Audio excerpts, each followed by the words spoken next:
What's up, Big 12 Nation? It is Tuesday night in America. That can mean only one thing. It's time for another edition of your favorite YouTube-based Big 12-centric show. That's right. It's the one, it's the only, the Biggest 12 with me, your host, Clint Foster. And it is so great to have you. Thank you so much for making us a part of your Tuesday night. Got a fantastic show for you with some brand new guests we've never had on the Biggest 12 before, and one who, I think we're contractually obligated to not do a show without. But before we get to any of them, I gotta need some things from you, okay? I need you, first of all, to subscribe to the show. If you're watching us on Twitter, hey, that's awesome. You're such a rock star. Hugs and kisses, XOXO, Gossip Girl, love you. But hey, why don't you go ahead and subscribe to the show on YouTube? See, there it is right there, at Big 12 Voice of College Football. Hit that little subscribe button. Hit the little like button. Ding the bell. Do all the things. You know, this is how it's a business. Okay, it's a business. We got to keep this thing rolling. We're trying to make this show go global. Okay, we're trying to grow this thing. The whole world needs to understand the beauty that is the Biggest 12, and I need you to help me make that happen. Also, follow me on Twitter at Clint_Foster55 and follow my personal YouTube channel at Clint Foster Comedy. I have a brand new teaser up there of my documentary project that I am working on. So go and check that out if you have not already. It's Remember the Alamo Bowl right there, 2 minutes of your time. Hopefully get yourself excited to watch that sucker whenever I get it finished come August of 2025. I'm very excited to tell that story. Also, you can catch the Biggest 12 on your favorite audio platform now. You say, oh, well, Clint, that's great. I'm glad that I can listen to the Biggest 12 on Spotify and Apple and all the other things, but I like to catch the show live. So you're not, my friend. Okay, if you are on the road, as one of our guests is tonight, you can still be a part of the Biggest 12 live on your favorite audio platform. So go and check us out on there. So without further ado, let me get this sucker rolling. Let me welcome in our guests. Representing the ASU Sun Devils, we have Cole Streeper. You might recognize him as ASU Uniformity on Twitter. We got Joe Wheat representing those BYU Cougars, and none other than Brownie coming to us live from the dark and somewhat foreboding road that he is on. Gentlemen, thank you so much. I'm about 3 heads away from recreating the Bohemian Rhapsody cover. Yeah, you are. Yeah, that's what you look like. Exactly. You just need like a cyclone. What's the Psy the Cardinal, and then 2 other guys over there. I'm gonna start working on it.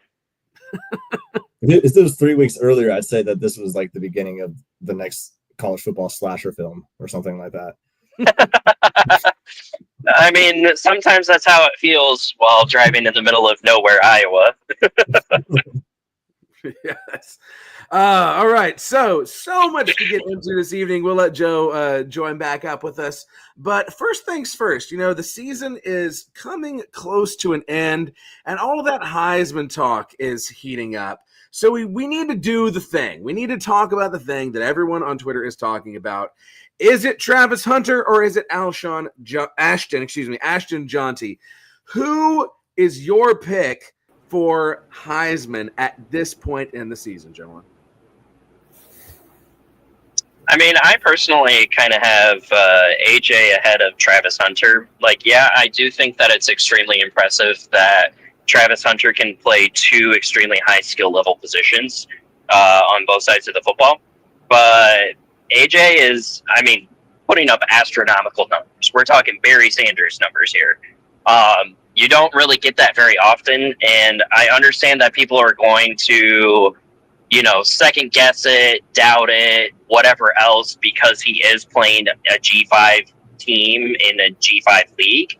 So he's not necessarily getting that Power 4 competition, but at the same time, it's still collegiate competition. It's not a bunch of farmers in NAIA, and he's putting up, 1,000 rushing yards a game. I mean, this kid already has almost 2,000 yards on the season, and we got,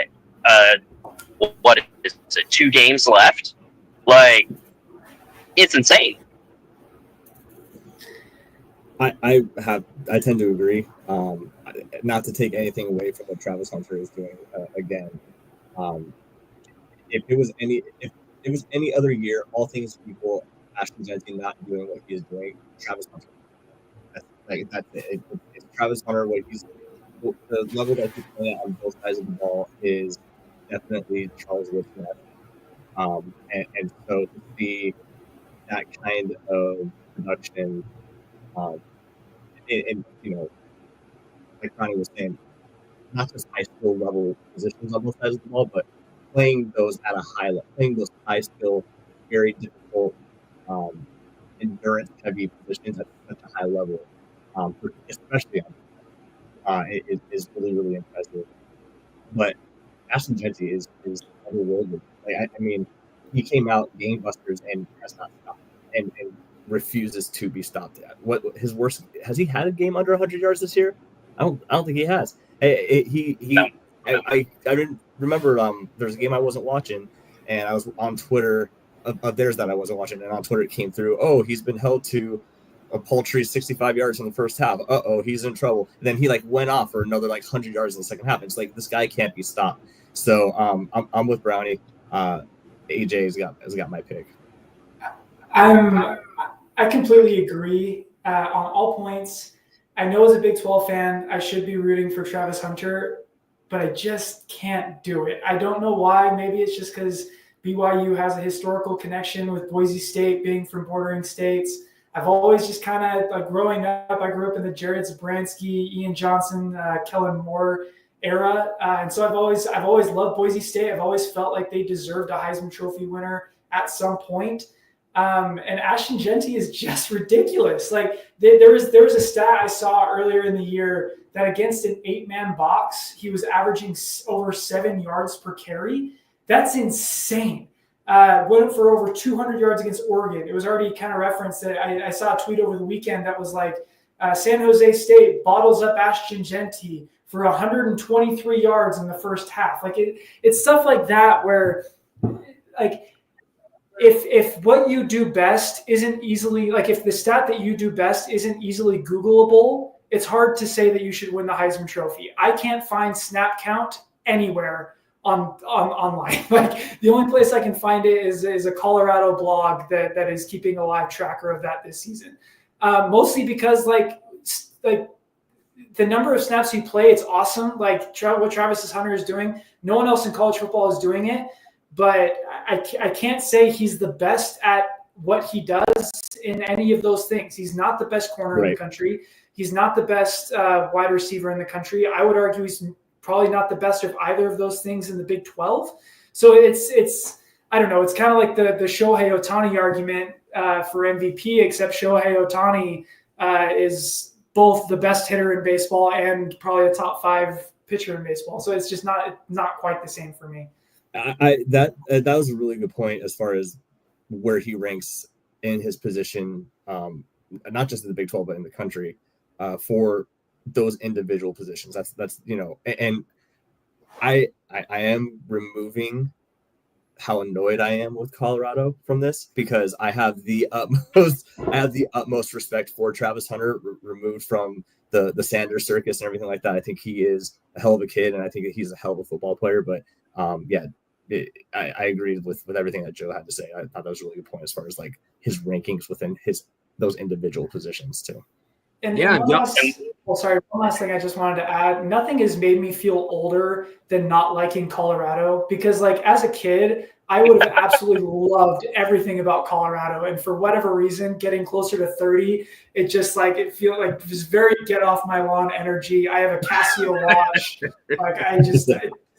I don't need all the flashiness. Just give me Ashton Jeanty running through a guy's face. Oh, amen. Yeah, but amen. It's also crazy too that for once we're talking about a Heisman Trophy race that doesn't involve a quarterback. It used to always be which quarterback is going to win the Heisman this year? No, they have a specific quarterback trophy. The Heisman in its title says the most valuable player to their team.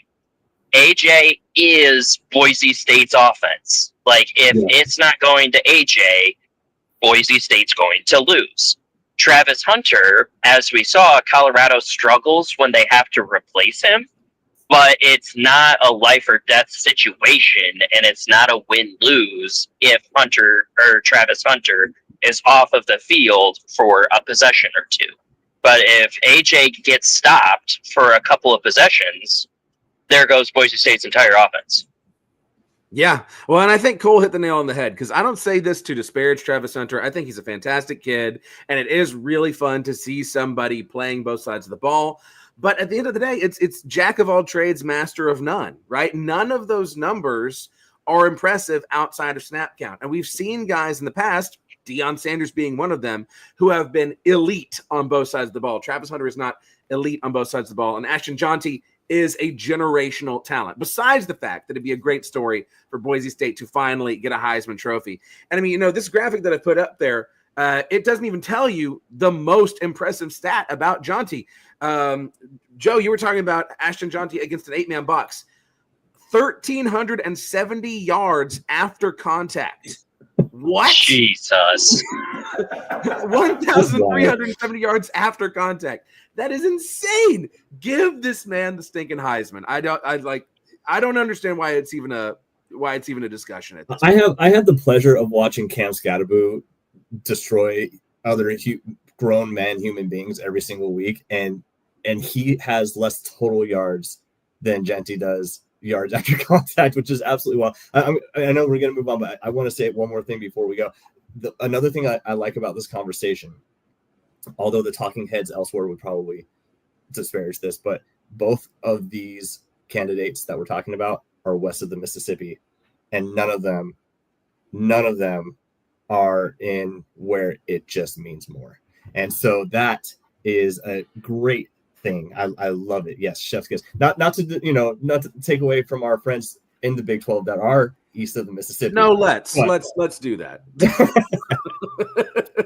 Hey, man, I'm still on the west side, so I'm perfectly fine with this. Yeah, everyone on the show tonight is on the right side of the Mississippi. So. True West Virginia, am I right? Yeah, they'll be all right. UCF, yeah. It's fine. They'll go burn a couch with us later. Yes. Let's go. It's worth talking, too. We talk about how amazing Jonty is. I mean, the Big 12 has an insane crop of running backs right now. I mean, just divorce ourselves from the Heisman conversation for a second. I think it's worth, if you want to say best individual player in the Big 12 is Travis Hunter, sure, that's fine. I think you could argue, as AMF says, you could actually argue he's maybe not even the best player on his own team. But if we're talking about running backs in the Big 12, and this is a great opportunity to bring up Scatterbo, who do y'all think is the most impressive running back in the Big 12 this year? Because there's been a lot of them. I mean, I do think Scatterbo has an argument for that. What I think is, and it is tough to compare. We were in the Pac-12 last year, and it was a year zero for Kenny Dillingham, honestly, because we had bowl sanctions and we had just a wide array of injuries that he was basically playing quarterback half the time. So it was hard to get a read of what kind of a running back he was last year. But as far as most improved year in and year out, or from year to year, Cam Scatterbo 100% is just like completely taking the world by storm in Tempe, because he not only got himself more fit, but he's able to exclusively play the position he's meant for, and he's absolutely balled out. So while I do believe he has an argument for it, I, at least based on what I have seen, RJ Harvey is pound for pound one of the best backs I've seen in this conference, and seeing him live, and which just 2 weeks ago we saw him in person in Tempe. That dude is insane. His shiftiness, his jump cuts, his ability to get outside, bounce out of tackles, and take what is in the backfield, maybe a loss, and turn it into something. ASU had him bottled up for, I think, 30 yards in the first half. He ended up with 135. It was just insane, which is, like, I guess, way under his game by game average. So RJ Harvey is I would say my pick right now. I love Cam, and he's up there for the top, but it's RJ Harvey's the best I've seen. I mean, I'm not just saying this because Cam Scadaboo keeps me up at night as ahead of this matchup against ASU, but he's my favorite player to watch, I think, in the conference, just because he's a bowling ball. Like he reminds me a lot of Toby Gerhart, if you guys remember him. I growing up in Southern California, Absolutely. Toby Gerhart went to Norco High School, which is where I'm from. And so watching him was just like a joy, just because he's an old fashioned, looks like he should be wearing one of those those big linebacker neck brace kind of things. Absolutely. Like he's just a very old fashioned player, which I really enjoy. He also ran all over Utah, which I really, really, really appreciate. So thanks for that. But we appreciated that too. But I mean, RJ Harvey's a great pick. I'm a big fan of the yards after contact stat as well. Someone who's not going to get would never come up in this conversation just because he's not like the Devin Neal, he's not the Taj Brooks, is actually Bryson Washington from Baylor, averaging 4.3 yards after contact, which that is who I was going to bring up. Thank you, Joe. He's no one's talking about him, which is kind of funny, but I think Sawyer Robinson gets a lot of the shine for Baylor's turnaround. But Baylor's offense, man, they're really, really freaking good right now, and I think Bryson Washington is a big part of that. Yeah, Bryson Washington. Let me tell you, as somebody who TCU single-handedly lost to Bryson Washington a couple weeks ago. He's come on very strong here late in the year, and now part of that is because we couldn't stop a nosebleed in the run game. But yeah, Bryson Washington deserves his flowers. Also, Taj Brooks. Taj Brooks is a really great running back as well. It's insane. And hey, we haven't even mentioned Abu Sama, right, Brownie? It's been an off year for poor Abu Sama, I feel. I mean, Carson Hansen, at least from an Iowa State standpoint, it seems like we had a two-headed monster with Carson Hansen doing the pound game, where it's power formation between the tackles, cutthroat, and then Abu Sama kind of bounce it out. I will say that I don't actually have a lot of Iowa State running backs in the argument of some of the best running backs in the Big 12. I think that running back, you could actually argue, is the most talented pool of skill players in the Big 12 right now, because you have Washington at Baylor, you have Bernard out at Utah, you have Devin Neal at KU, you have Scadaboo at Arizona State, you have Taj Brooks at TTU. Like, you have all of these great running backs, and I think if I would put them into, let's just say, an NFL committee, right, where you're playing by committee, you're playing a two-back or maybe a three-back system. I mean, I'm having Robinson for sure be your third down power back, or Washington. And then you have RJ Harvey, who's going to be able to also be a wide receiver. He does a lot of great motions, and his shiftiness just off of screens alone is absolutely insane. The man can break free. And it's always amusing rewatching, because unfortunately Iowa State has terrible experience with almost all of those running backs on that poster. RJ Harvey, when he thinks that he has a hole, he just takes it. Doesn't second guess it. He gets frustrated if he thinks that there is one and then they just magically disappear. Taj Brooks, I definitely think, deserves to be in the argument.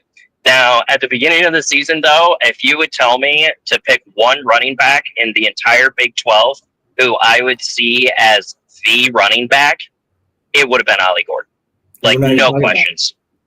Yeah, and we're not even talking about the guy. Just the fall off was astronomical, and it's kind of weird and depressing. It needs to be studied. But, at the beginning of the season, I would have been dude, Ollie Gordon, maybe Taj Brooks, RJ Harvey, top three, clap my hands, dust it off, call it a day. But honestly, almost every single Big 12 school right now can have an argument to having a top three running back.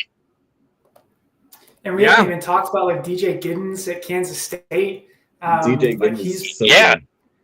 Probably one of the he's really the biggest reason that offense goes, and he's the best offense on Kansas State. But there's an argument that Edwards is just as good. Like it kind of reminds me of like when you get together with your boys and you just start naming random players that you remember from your youth. Like that's kind of the Big 12 in running backs at this point, where you can just throw a rock at any given school and you'll find a good running back there. Which is so wild because when you think about historically, especially in the late the aughts and through the 2010s, Big 12 and for our part, since we brought 4 teams over this season, the Pac-12 they're both known as quarterback leagues. I mean, like high octane, Mike Leach inspired, spread them out, throw it over the top, West Coast offense type of stuff. And here we are as like this conference is a ground and pound type of conference where unless there's just a mismatch, a lot of the scores aren't topping a winning number of 35 points. Like I'm sitting here watching my team do stuff that they were not expected to do and have 8 wins. And I think we have one of those wins where we scored over 40 points, and that was Oklahoma State. And it's just wild to see that because like you're seeing a lot of yards churned up, but a lot of time taken off of the clock. So it's just like this really, really competitive, close NFL-esque type of parity within the league, which is really cool. And that's because of the running backs. Yeah. Hey, I also think it's John Heacock. It's all John Heacock. Once the 3-3-5 got implemented, everybody went to big back systems. Because, I mean, you have one less downman, you have 3 linebackers that are going to have to try to plug up an A, B, and C gap. That's not going to happen, and then you're going to have to rely on a defensive back. Like, I'm sorry, but 99.9% of P4 running backs are going to be able to break it. At least should be able to break the first tackle on a DB. So, blame the 335 stack. As a Gary Patterson acolyte, bring back the 425. Like, bring it back. Yes. I hate the 335. I have not enjoyed it at all. Happy to have Brian Ward as our defensive coordinator right now. I'm telling you. Yeah, man. Okay, so before we move on, want to let y'all know we are pushing out individual team channels here at the Voice of College Football for every single team. This week we're highlighting the Ole Miss channel, so that's why I got the Ole Miss shirt as part of the background. Go, hotty toddy, gosh almighty, go subscribe to the Ole Miss channel. Check it out. We got Ole Miss live 2 p.m. Eastern time on Wednesdays, as well as post-game live after every Rebels game. Go and be a part of that, and find your team on the Voice of College Football Network. There's a TCU channel that I do post-game live for now. So, whatever your persuasion, you're probably going to find the team that you're looking for. So, moving on, gentlemen. We do this every single week. What was your big takeaway from last week's action? This can be about your team. This can be about the veracity of squib punts in the back of your head. This could be about another team. What was your big takeaway from last week's action? I'll go first. Jalen Daniels is the best punter in the league. Fair. That's about all I have to add to that, and I don't think we need to talk about that game anymore. I brought it with me. He's back. Can I just I'm so grateful that you have an Iowa State fan on the podcast, because no one, when I tell people that the number 6 team in the country lost to a 3-6 Kansas team, they look at me like I'm crazy, but I'm glad I have an Iowa State fan to point to and say, see, you get it. These guys get it. Oh, it's not don't worry. Team, they're better than that. Oh yeah. Personally speaking, they are way better than their record. They're way better than their record. Yeah. Oh, so much better. What? 5 of 7 one-score games that they've been in have been losses for them, which is insane. Yeah. If you flip their one-score record, they'd be 8-2. If you flip, they should have beaten TCU. They'd be 8-2 this year. Yeah. If they just run the dadgum ball, they beat TCU going away. If Jalen Daniels didn't fumble the ball, they would have won Sunflower Showdown. Mm-hmm. Just one play every single game just messes it all up. So basically, my takeaway is that Kansas is a terrorist organization that wants no one to be happy. if they can't be happy, then no one can. Welcome to the Big 12. Yeah. They got Colorado this week. So Kansas spoilers. That's Please, Kansas, do your thing. gonna be wild. Yeah, man. we'll have to talk about that if they can do it 2 weeks in a row. They're was finally great weeks. playing better ball. They're finally playing better ball. I guess my biggest takeaway is play with fire and get burned, and that's not just last week's. I think that's the collection of the last few weeks. And I apologize to the other cohorts, Brownie and Joe, in here, because BYU has played with fire a couple times, and they finally got burned. And Iowa State was in that position. They've dropped a couple. I think ASU played that game early on in the season, and they got burned with their road losses to Texas Tech and Cincinnati. The other thing that I would say is that on paper, based off of consistent, I guess not off, I would say more eye test, like they probably have the advantage in bringing a winning formula into the Big 12 championship game. And everybody else is going to, who's vying for a spot. They could get spoiled by Kansas, but I feel like they've got the easiest trek to the Big 12 championship game, and they'll probably carry some momentum in there. Everybody else feels like they are hanging by a thread, whether it be BYU, ASU, Iowa State, whoever it might be that can join Colorado in that championship game. I kind of tend to think that it's going to be Colorado. I don't know, man. We've got BYU coming into town this weekend, and thank God it's a home game.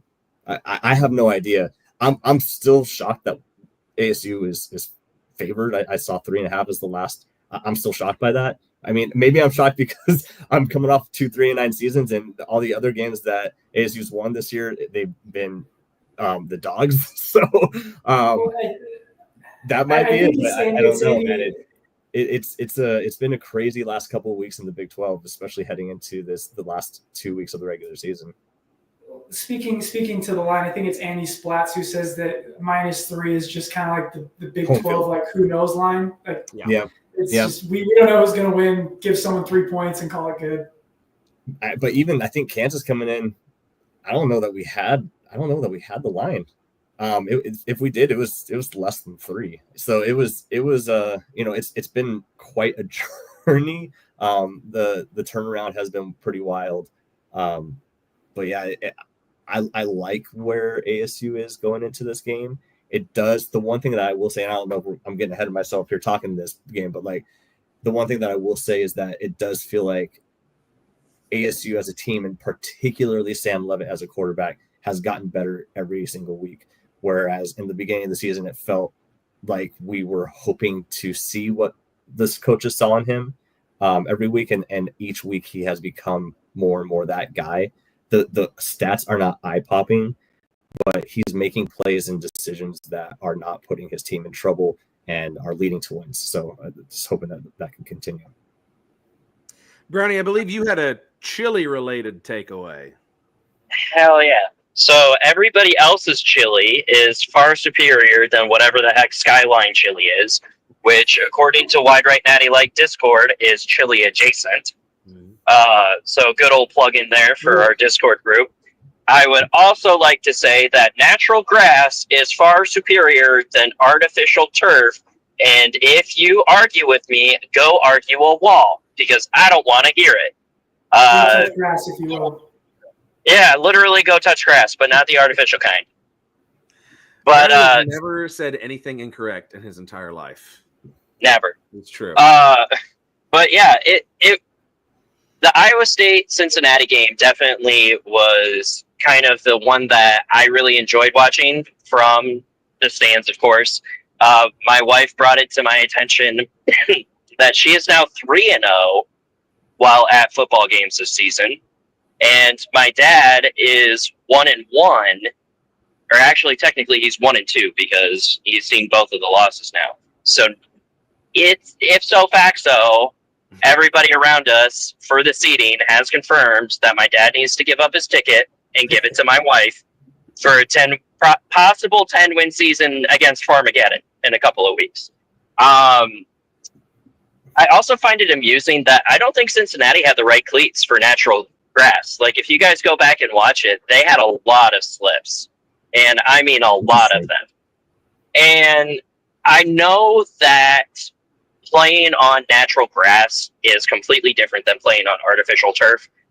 Speaking from at least like a soccer standpoint on things, it's a lot easier to cut on artificial grass than it is natural turf, like natural grass. But the problem is, I tore my ACL on artificial grass because I tried to make too quick of a turn and my leg snapped. When you're playing on natural surfaces, your leg will give out. That's what it's supposed to do. It won't lock your leg in place, and it prevents serious injuries. So I feel extremely unapologetic to all of my Cincinnati followers out there, because y'all did not bring your extra long cleats for natural grass, and y'all don't know how to play on it.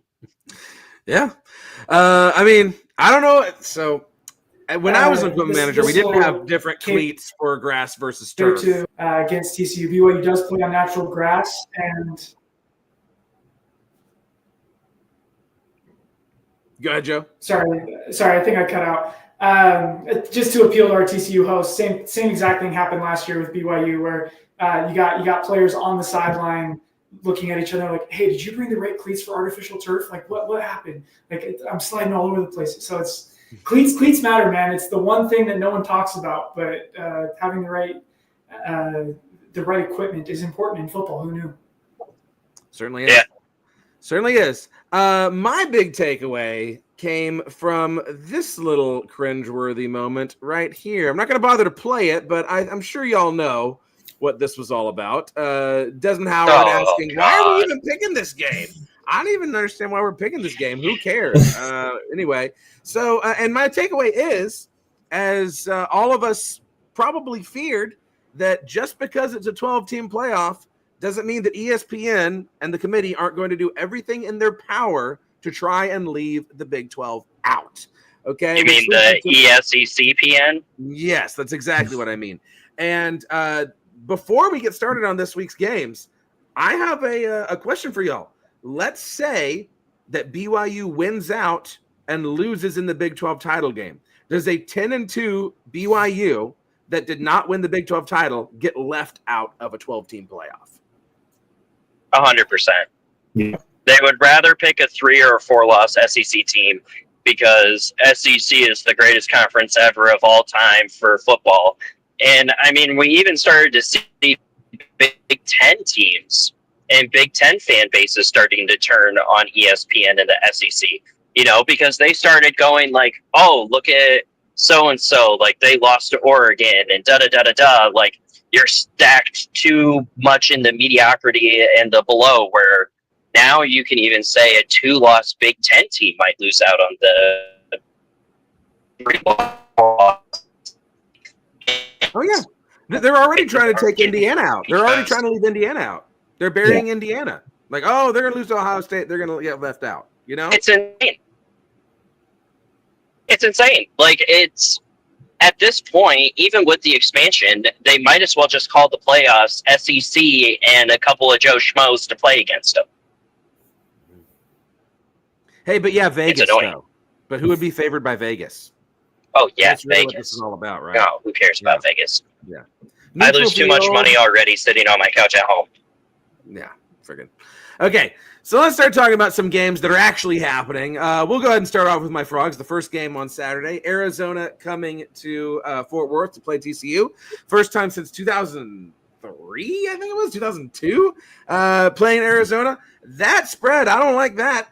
I don't like that at all. I like the Frogs in this game, but I like the Frogs in a shootout. I think this is going to get very pointsy. What is y'all's impression of this game? Arizona Does that say 12 points? What was that, Brownie? Go ahead. I was just asking, does that seriously say 12 points? 12 points. 12-point favorites. I mean, U of A. Oh, my gosh. U of A had their get-right game against Houston. Houston, the Kansas State loss to Houston still baffles me, other than the weather like that. It just is completely mind-boggling to me.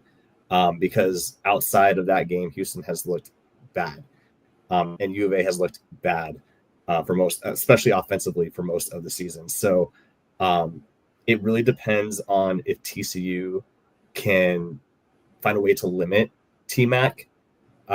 If they can't, because there's one thing, and I hate U of A with every fiber of my being. However, I love T-Mac, and I don't really say that about U of A players. I love the guy. He's going to put yards up on you. He's going to find pay dirt on TCU. However, if you can limit him, they don't have much else. So if the defense can find a way to limit him and take the running game away, take everything away, I don't know necessarily about the 12 points. If I was betting it, I would not bet the spread. But I wouldn't be surprised if it's a 2-score game. Well, if we're trying to stop one receiver, we just better not put Travis Broughton on him. I know that. Go ahead, Joe. What do you think about this game? I mean, it's got to feel good for our ASU brother to be talking about how bad Arizona is. They're just not a great. They're just not a good football team right now. I get it's a get right game, but Houston away from home is a lot different than Houston at home.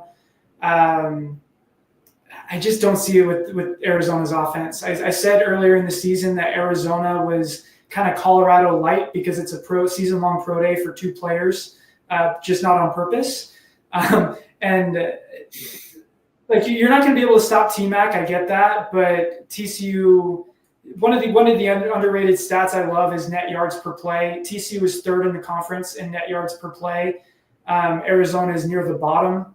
So I think to me, the spread makes sense because TCU is a lot better than their record suggests. I really like Josh Hoover. And honestly, a lot of these games come down to who has the better quarterback. I think Josh Hoover is a better quarterback than Noah Fafita right now, just because Fafita he's trying to force it to T-Mac a little too much, and it leads him to get into trouble. So he'll throw the ball to TCU for sure.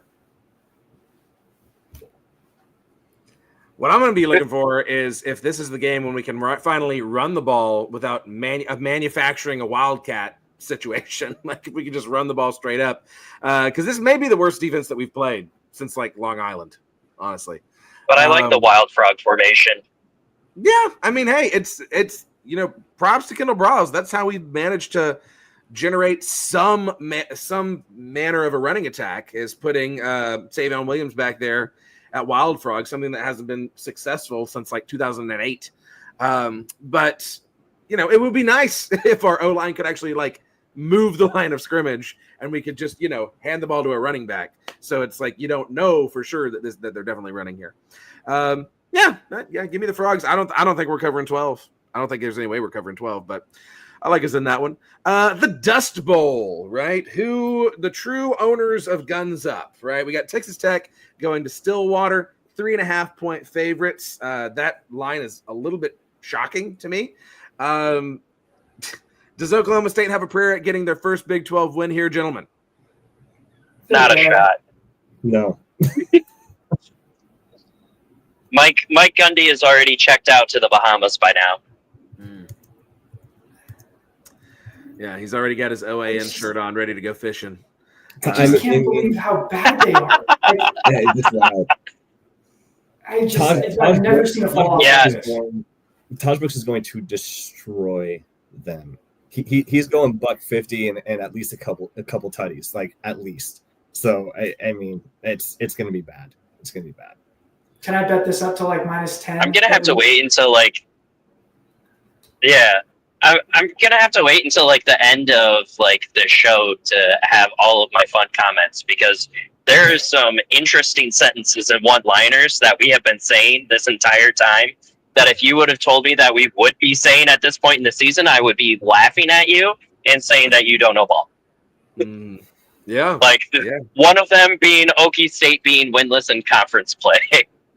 Okay, I gotta say something. Last year we had a finish up of our home and home, and I don't know if anybody is an Oklahoma State fan in the chat, but we had a finish of our home and home, and when I was covering the uniforms, and Oklahoma State posted their uniform, I quote retweeted it, and I was like, uniform for Okie State, against ASU this weekend, and I got lambasted by Pokes fans for calling them Okie State, just completely dragged. And I was like, I know I've heard this. I know I've heard people call them Okie State, and I felt so bad because I wasn't trying to disrespect them at all. So, but like, I'm not the only one. Oh no, it's Okie State. They can go and bark at whoever they want. It will always be Okie State.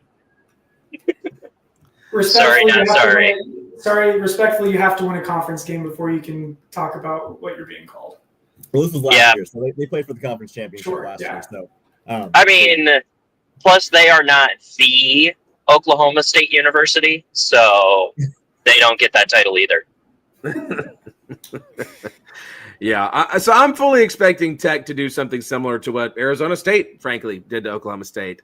Stillwater's not even a scary place to play anymore. It's still uncomfortable, I'm sure, just because of those stupid shallow sidelines. But, I mean, yeah, y'all are right. Taj Brooks is going to go off.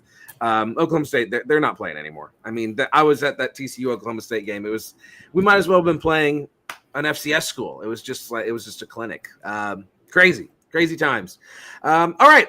Let's look at Colorado. Can Kansas do it again? Can the Jayhawks cause more chaos? Colorado's a 3-point favorite at Kansas. I don't know where this game is being played. I probably should have looked at that. What's going to happen in this game, folks? Rock Chalk Jayhawk, baby. They're going to pull off a 3-week upset bender. They are going for pure bowl eligibility at this point, and honestly, I don't know who's going to stop them. For my sake, I'm picking Kansas. I just emotionally, I can't handle Kansas State beating BYU and Iowa State and then losing to Dion's Colorado. It's just not good for my narrative. I want Colorado to lose every week, but I don't think it's going to happen here. I would take Colorado in the points. Colorado, I'm annoyed with how much they're talked about on a national stage, but like the turnaround that they've made in the trenches has honestly been incredible. And on defense, just in general. Their defensive line is nuts, getting after people. Like they have been, in my opinion, from first game of the season to the end, have been the most improved team in college football, I think. Yeah. Well, and Brownie mentioned bowl eligibility. Kansas's last 2 games are Colorado and Baylor. Colorado, of course, being one of the better teams in the conference, and Baylor surging at the right moment. I mean, Kansas can be bowl eligible. It's plausible. They're going to be the first ranked 6-6 team ever. They're gonna basically, and it feels like they're trying to approach the standard of the expectations that they had in the preseason because the tools are there. I mean, we talked about it. 5 of 7 one-score games have been losses for them. If you flip that, they're in the Big 12 championship game conversation. So, I mean, it's not like they haven't been competitive. This isn't a Houston or a U of A type of situation. They've been imagine that Kansas team that just completely S the bed for the first part of the season and then goes on to be, barely loses to a 19th rank or a 16th rank K-State, beats a 17th rank Iowa State, beats a 6th rank BYU, could potentially beat another ranked Colorado, and then finish off the season on a surging Baylor. Like, you want to talk about making something out of nothing. You have 4 straight games of playing balls to the walls, so to speak, to just even remotely get bowl eligible, and then you're probably going to go up against some random G5 and curb stomp them too. Like, everything's looking up for KU as long as they can put the pieces together. Hey, they lost 5 games in a row. Why not win 4 games in a row, right? Right. If Kansas pulls that off, I don't care about anything. Lance Leipold better be getting Coach of the Year. If Kansas can beat 3 ranked opponents in a row and Baylor to become bowl eligible, I don't care what else is going on. Give Lance Leipold Coach of the Year. That would be insane. Let's look at UCF. We got a lot of 3-point spreads this week. It's just like, I don't know, 3 points. UCF a 3-point favorite in Morgantown at West Virginia. I kind of like the Mountaineers in this one. West Virginia have been very up and down this season. What's y'all's read on this game? After seeing Dylan Risk in person, he's going to be a problem for a long time. I've been very impressed with him ever since. And on the flip side of things, we talked about U of A getting right against Houston. When Dylan Risk played against U of A, he went off, and it was hard to really get a read of how is he really that good, or is U of A just that bad? And he came in and looked like not just a serviceable backup. He looked like the guy that should have been starting all along. And ASU's pass defense is not anything to scoff at. And he made a couple of corners look pretty silly early on. Outgained ASU by a lot. And if it wasn't for special teams and defensive touchdown, ASU does not win that game. So I just seen him in person. Between him and RJ Harvey, I kind of like UCF to cover. I agree with Risk. I'm really grateful that UCF didn't figure out their quarterback situation until like the fourth quarter against BYU, because that game was well in hand and they put in Dylan Risk and he immediately throws for 100 yards and puts up a 96 quarterback rating on the team that is fourth in the country right now in pass efficiency defense. And I thought, we're just playing prevent. And then he goes and does what he does against Arizona. And then he does it again against Arizona State, who's a really solid secondary. Like, that kid's good. I like UCF, man. They've had a weird season. I feel like West Virginia is kind of the litmus test of the conference, the Mendoza line, where if you beat West Virginia, you're a good team. If you lose to West Virginia, you're a bad team. I think UCF's probably closer to good team than bad team, so I'm gonna take UCF. RJ Harvey's gonna put up 250. That dude is just unstoppable. West Virginia's defense, I feel, is really starting to downslide. They haven't been as crisp on their coverage or their tackles as of late. And honestly, like, we can talk about Okie State not having like the home field advantage that they once used to, but it's almost the same for Morgantown. Like, Morgantown, especially, like, I know that this one's an afternoon game, but Morgantown at night, used to hold the same high regards as BYU night games, where you would just pray that you did not have them. And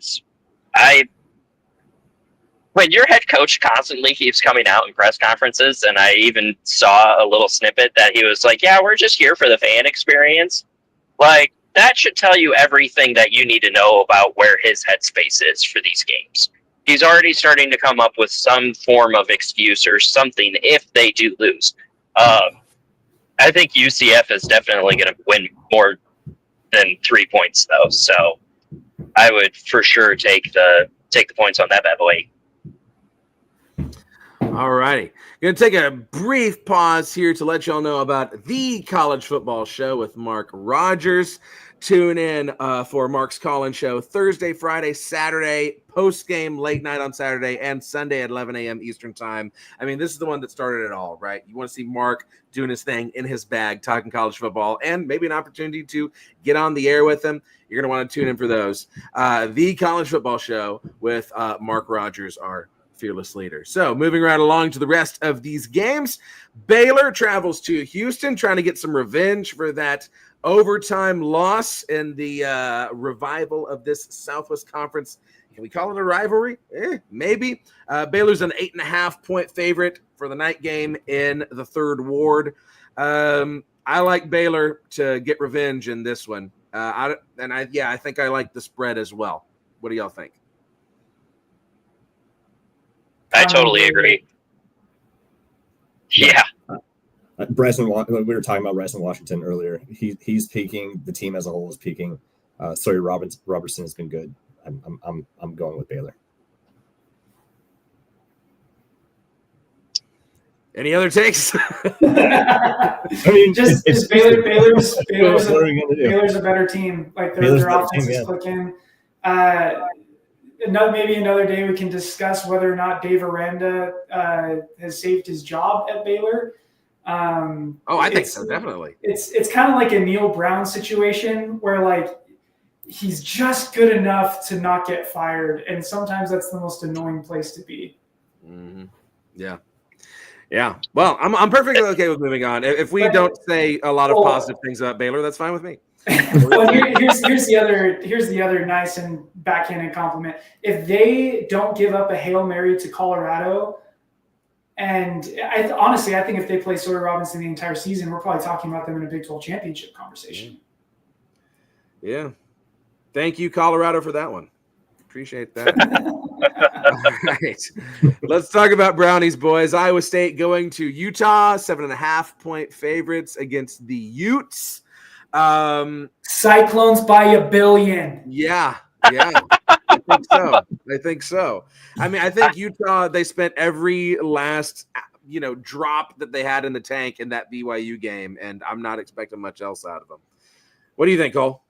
I would tend to agree. I think Iowa State in the points. They're going back and forth with quarterbacks now. It's Cam came back to play against Arizona State, and when we were sitting there watching, it was clear that he was just not right. They have inexperience behind the line, and they're just not quite what they have been in the past few years. Iowa State, they need this. They need this.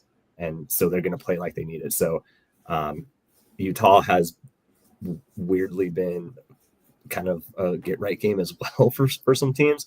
I say that because I come from the Pac-12 where they ran it for the last few years, and they aren't the same team right now. So they put too much on Rising's shoulders, and when he got hurt again, that was it. Break it down for us, Brownie.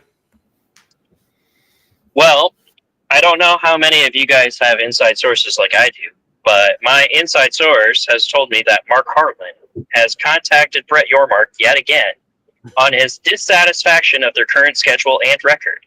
He has also demanded all their losses be turned into wins, since they single-handedly saved the Big 12 from an inevitable demise at the hands of the Pac-12. If he does not get his way, Utah will be starting their own conference called the Wiggity Whack Conference, and only invite the top-tier programs such as UNLV, Northern Denver, Colorado University State, and Northeast Southern University of Los Angeles in San Diego. You are my favorite person. Can I meet you? Can I shake your hand? I don't even drink, and I'll buy you a beer. Like,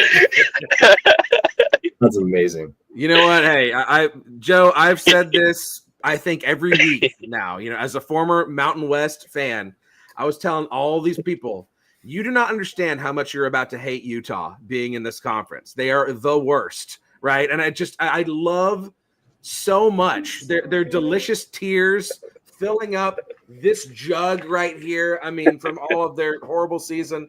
It could not happen to a nicer group. Hey man, I got my BYU one. There you go. BYU tears. If you, I can just hop on mute. If you guys just want to keep talking, I'm loving this conversation. Yeah. Go ahead. Hey, let's not bury the lead here. Let's not bury the lead. Iowa State needs this game and a win in the Sunflower Showdown to have the first 10-win season in school history. Okay. Hey, we still got a bowl game. That's fine. 5-10 lost seasons, but this would be the first 10-win season. I'm trying to get these Cyclones across the finish line, man. Let's make it happen. I need to as well. I need to as well. Yeah, and it's always amusing because Iowa State did actually get back 2 of our linebackers, so we're no longer starting 3 walk-ons, and our substitute rotational player being Bob from the stands. I definitely think that helped with the at least veteran presence, one being Will McLaughlin and the other one being Jack Sadowski. I mean, they both had a lot of reps last season. They just got troubled with injuries early, and, we've been without them for a while. 7.5 points, though, still scares the living bejeebus out of me, because if if you watch as much Iowa State football as like myself, anything that is more than 7 points, you always want to go for the under, because if you even looked at the Cincinnati game, we scored 2 garbage time touchdowns to win that football game. Like, they were just broken down plays. Abusama just ran it up the gut. Nobody touched him for a touchdown. It should not have happened, and I think at that point Cincinnati's defense just kind of gave up on the game. I do think that Iowa State is going to win it, but I wish I could be more optimistic about hitting the over, because 7.5 is very generous. I will counter that and say that if you score 3 times in the football game, with one of those being a touchdown and the other 2 being pick it out of a hat, flip a coin, you'll cover the spread. That's valid. Utah can't move the ball right now. They ain't scoring. Yeah, they ain't scoring. That's for sure. Yeah. Well, now that we have most of our defense back, they might not score. I would love it for the Big 12 to put a big old nothing burger on the scoreboard for like Utah's offense. That would make my day. Especially at Rice-Eccles Stadium. Like the thing that we're most interested in seeing as BYU fans is how many Utah fans show up to the game. A -7.5 in Rice-Eccles Stadium is quite frankly nuts. That never happens. I am terrified of Utah's defense. I think their defense is championship level good. The only question is, are they still invested? And that's where I'm not sure. Like, I think Kyle Whittingham is checked out. They decide they lose the best offensive coordinator their program has ever had and decide to hire the OC at Northwestern, who scored 14 points on them in a bowl game, and said, yeah, that's an explosive offense. Let's do that. Whittingham just has no idea how to call an offense. Like, he's a BYU guy, came through the Lavelle Edwards tree. I'm really grateful Kyle Whittingham was asleep in every meeting where Lavelle Edwards talked about offense. It's just like they're a dumpster fire right now, man. I'm hearing reports of fights in the locker room, and it's just awesome. Please, please, please. Cyclones by 1 billion.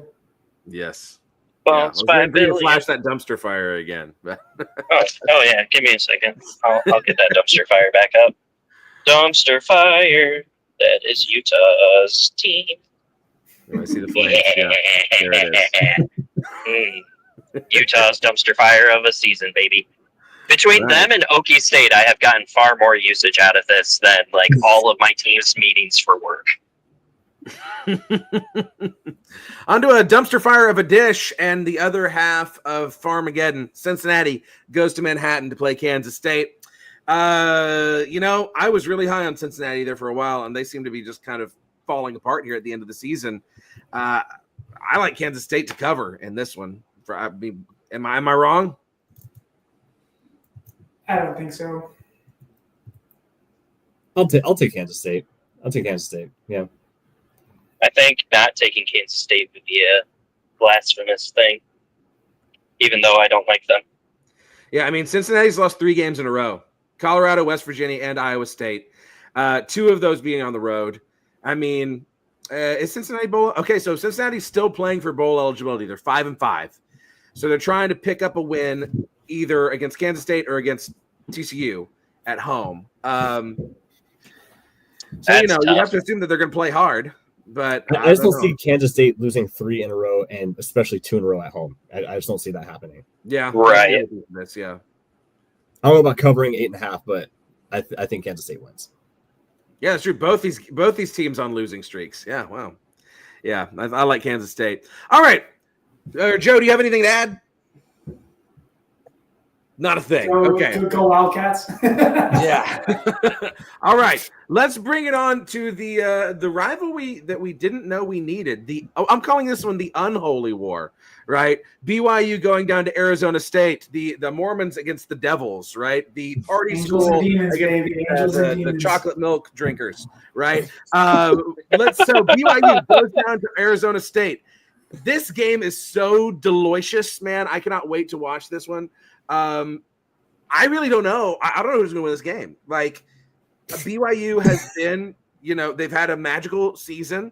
They got a lot of great players. They got a really strong defense. Cam Scottaboo's amazing. Dillingham, maybe my favorite coach in the whole conference. Let's talk about it. Who's going to win this game? First of all, I'm not taking a pick. I refuse. You can't make me. Don't do it. But I will say that I agree that I have no idea who's going to win. I do think it's going to be an unbelievable atmosphere. I mean, I grew up here in town, and I went to a high school that was 50% LDS. There's a heavy population here, and there's going to be plenty of blue in Mountain America Stadium on Saturday. I do think that ASU fans have kind of taken it upon themselves to try to prevent that. Arizona's a transient, like Phoenix and Tempe, it's a transient area. So you get a lot of other town people that move in to work there, and they bring their fandom with them. So we're not like, if you watch a Cardinals game on Sunday, you're gonna see outside team fans outnumbering Cardinals fans. It's something that we are unfortunately used to. So I think, though, we've really taken the challenge up to try to put a lot of gold in the stands and outnumber BYU big time. That being said, it's going to be a great contingent. So it's going to be an incredible atmosphere. I really don't know. Like, if ASU, I feel good about where ASU is at this point in the season coming up to this game. Completely like blown away by the success thus far. I was expecting 6 wins, and I would have been over the moon for that. So here we are at 8 with a chance, just even if it's an outside chance to play for the Big 12 championship game, and going into this game playing better ball each week. That's all I could really ask for as an ASU fan, and just sit there and cheer and hope for the best. That's where I'm at. And for my money, this is the biggest game in college football this weekend. Like, you can talk about Indiana, Ohio State. Definitely an argument for that. I think like this is a playing game for the Big 12 championship game. I think it's just kind of like it's the happy to be here bowl, because I think neither like, I'm with you, man. I thought 6-6 before the season, maybe like blue goggled. I was thinking 6-6 for BYU. Sitting here at 9-1, this has been an absolute dream season for us as well. Ranked matchup, CFP rankings came out tonight, and BYU's 14th, ASU's 21st. So it's going to be a huge resume builder for both teams. I mean, win, you're in; lose, and you get a quality loss that the committee is going to look favorably upon. So, win, win at least for the Big 12 championship game. I think, does BYU still clinch with one more win? So they actually need Utah to beat Iowa State, and that is still not reason enough for me to root for Utah to beat Iowa State. But it's for me the matchup that this really comes down to, and I'm curious what your thoughts are on ASU's defense. BYU fans right now are very irritated with our offensive coordinator, particularly with our red zone struggles. The last 3 weeks, BYU was 8th in red zone coming into the Kansas game, are now at 32nd in red zone. And a lot of those red zone trips result in field goals. And so I think that's the biggest thing that I'm looking for is, can BYU finish in the red zone? I think they're going to be able to, I think they're going to be able to move the ball between the 20s. I'm not sure, but I also think Arizona State's going to move the ball between the 20s. And it just comes down to who's going to score touchdowns in the red zone. The matchup I'm most interested in seeing is Cam Scottaboo against BYU's front seven, because BYU's run defense has kind of been Jekyll and Hyde this year. They, against the best run defenses or rush offenses they've played, they've looked really good. Against the worst rush offenses they've played, they've looked really bad, which is just bizarre. For the sake of camaraderie, I will also abstain from picking the game. But either I'm going to say 28-24. Who wins that? I don't know, but I think both defenses are pretty good. So this game stays under 30 on both sides, but it's just going to come down to who executes better in the red zone, who scores touchdowns versus kicking field goals. I don't mind that score, and I would agree it's going to be a toss-up of who's on top or not. ASU will move the ball between the 20s. The thing, and this is all conjecture, right? Like these are things that have happened, and you never really know what's going to happen when two teams get on the field against each other, and the matchups start to materialize, and you see. But as far as just like trends, ASU has been very good in the red zone. They've been regularly scoring touchdowns once they get inside the 20. Or I'm sorry, takeaway machines over the past few games.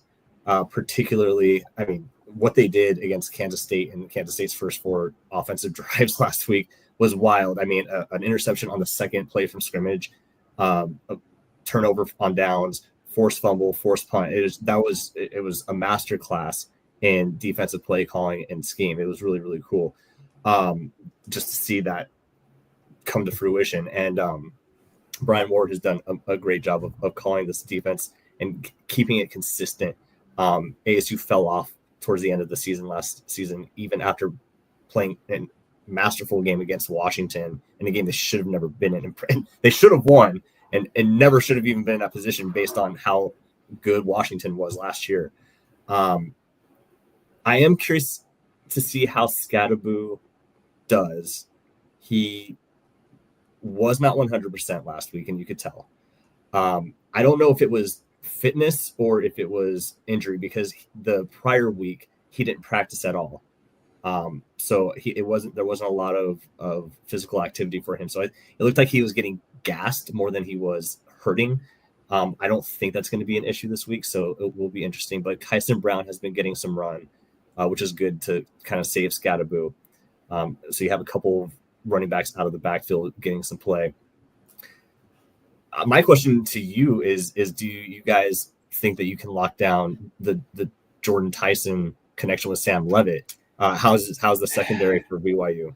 Yeah, so weirdly enough, the secondary has actually been really strong this year. Fourth in the country in pass efficiency defense. And that's playing against, Kevin Jennings for SMU, who's been awesome this year. A.B. Johnson has had his moments. Sawyer Robinson's probably a top 10 quarterback in college football. I'm as surprised as anybody. The secondary is not usually a position that BYU is able to recruit athletes to. And they've looked really strong.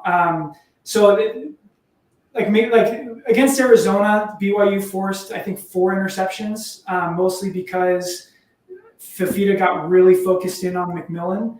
And so that's my question, is if the only receiver Levitt feels comfortable throwing to is Tyson, then I think that can be an issue. I don't think that is the case, but if we were having this conversation 2 weeks ago, I would have said that was probably the case. However, particularly in the last 2 games, but particularly last week against Kansas State, he found Melquan Stovall on a couple of good scramble routes.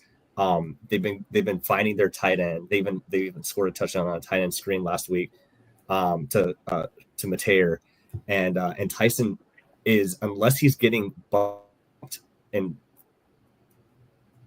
is running such crisp routes that it's hard to keep up with him. I'm not saying that he's going to burn BYU secondary, but he'll get his right. Yeah. But the thing is, Cam Scadaboo, if he's healthy, coming out of the backfield is a menace, and so that's going to be another thing too. Wanted to address your question earlier. ASU's defense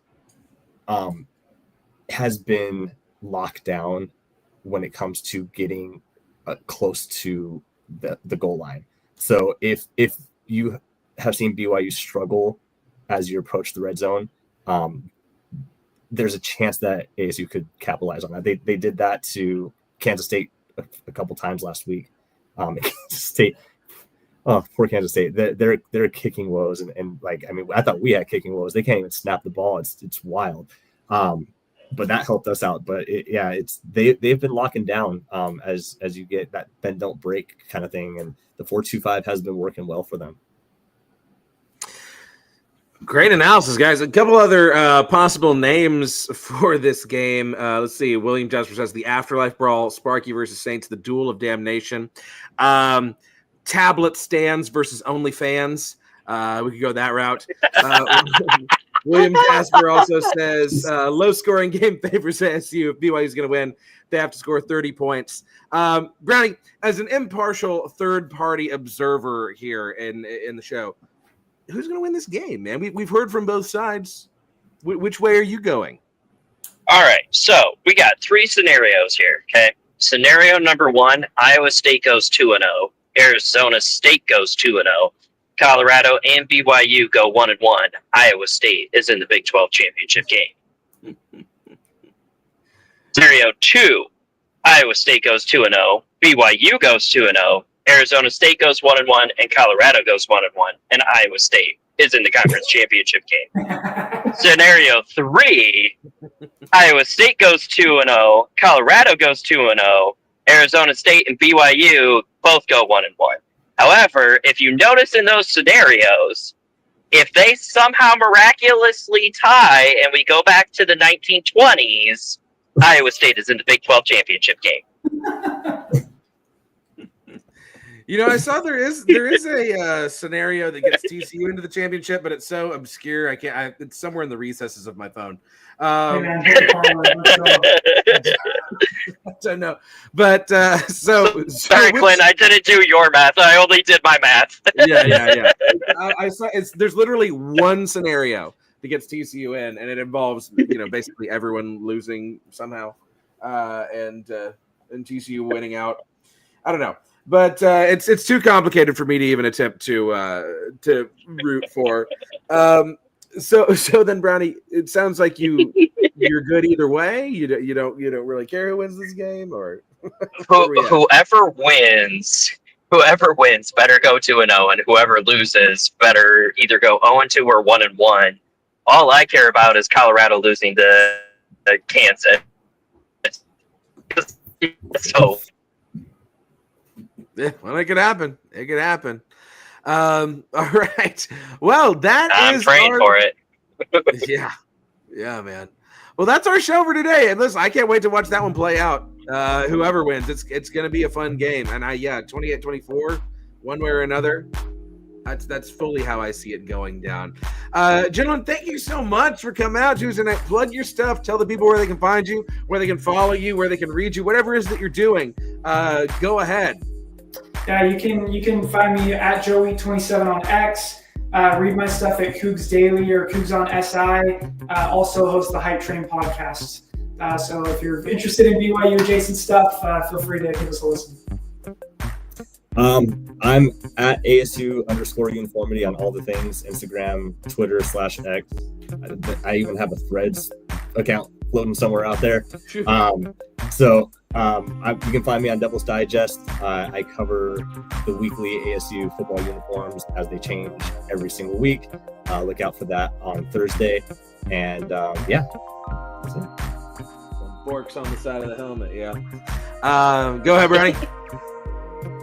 I mean, if they don't know by now, you can follow me at Hoosier Burner on Twitter, X, I guess. I also do have Wide Right Natty Light Brownie on Blue Sky. You can find all my offensive and defensive players to watch for every single Iowa State football game on WideRightNattyLight.com. And feel free to come and join Wide Right Natty Light Discord.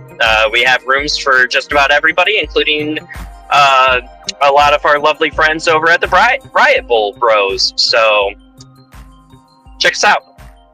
Awesome. And you can, of course, follow me at Clint_Foster55 on Twitter, at Clint Foster Comedy on YouTube, and do subscribe to this channel at Big 12 BOCFB. Look for your team on the Voice of College Football Network. It's out there. And catch the Biggest 12 live every single week, every single Tuesday night on your favorite audio platform. So thank you again, gentlemen. Thank you out there in the internet verse for making us a part of your Tuesday night. And until we meet again, I hope your team wins. Love ya. And go Big 12. We'll see you around.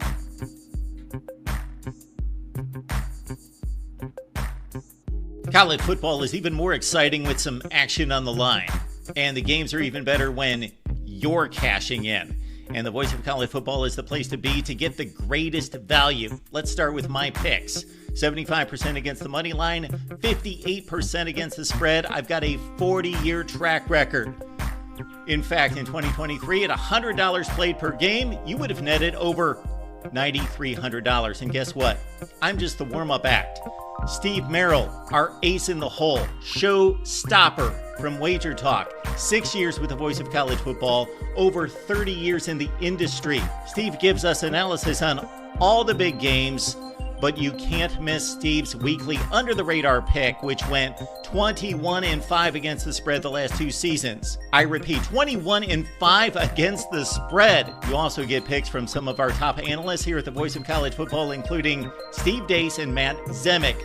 Become a YouTube channel member or Patreon member for just $99 per month. Go to the main channel on YouTube, click join, and select the betting tier. Do the same thing on Patreon. Make 2024 a winner now.